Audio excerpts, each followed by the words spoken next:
Socially engaged art asks us to get to know more about the world around us, as well as our relationship to that world and ourselves.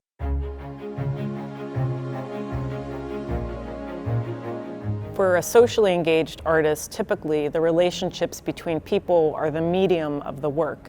So instead of painting with paint or molding and shaping with clay to create a sculpture, we're shaping and painting with the relationships in communities that sometimes intersect and sometimes don't. So we are working regionally as Emergent CNY, mostly in rural areas. We've given thousands of rides because we don't have public transportation in the area, nor access to corporate ride shares, given away tens of thousands of dollars of cash, no questions asked, gotten people the resources and the services they need that perhaps just as a way of filling gaps, that story isn't necessarily told, and we don't have a way of archiving it. What we're going to be able to do is record the work that we've been doing, honor the work that's been done before, and also create a space so that that story can travel and be broadcast. People make up places, and there are people everywhere.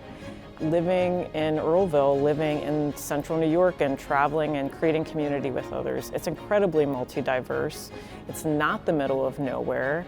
And if we would actually recognize that all of us is not only interconnected, but that we could value whatever each of us has to offer in kind and in reciprocation, that we might be in a different place as a country, I would say.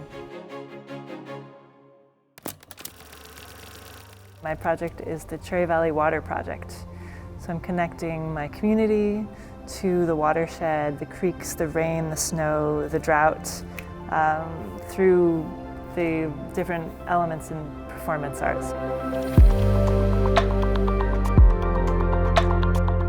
I was drawn to dance and specifically contact improv because it wasn't set choreography, it was explorative and playful and interactive, and you're following the momentum of your own inner pulse and the listening to how gravity and touch plays against the surfaces and your weight against the floor, and also where your emotions are in that moment.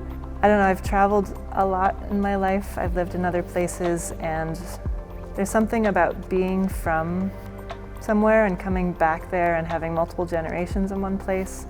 And that's also a lovely thing about a small rural community.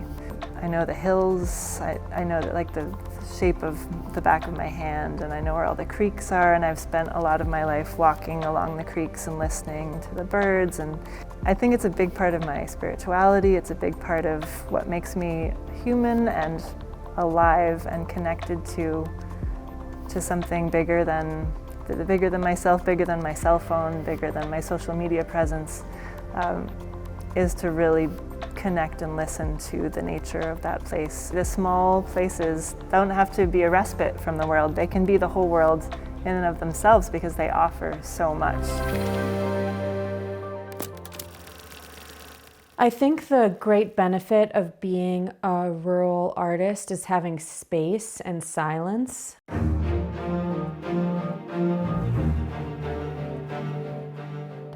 I'm really essentially a poet and work through language as my vessel or medium to intuit or configure the world or worlds. And so the piece was called Persephone's Dream, and it was a theatrical piece. Even though I live in a village home and cars drive by, we were able to put on this performance, which is totally transparent to the main road. I feel like sometimes when you're in a place where there's more population density, you don't always have that luxury of space and being able to form your intimate, idiosyncratic relationship to it.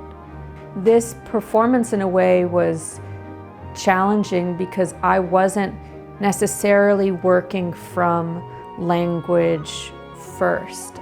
Language or poetry wasn't only ever to me words on a page. I always felt like the words were all around me, which I think this project in many ways speaks towards, because we were also wanting to learn how to speak with birds, learn how to connect with the forest and everything that lives there. Acknowledging artists all across the board as this work is vital to communities is so important.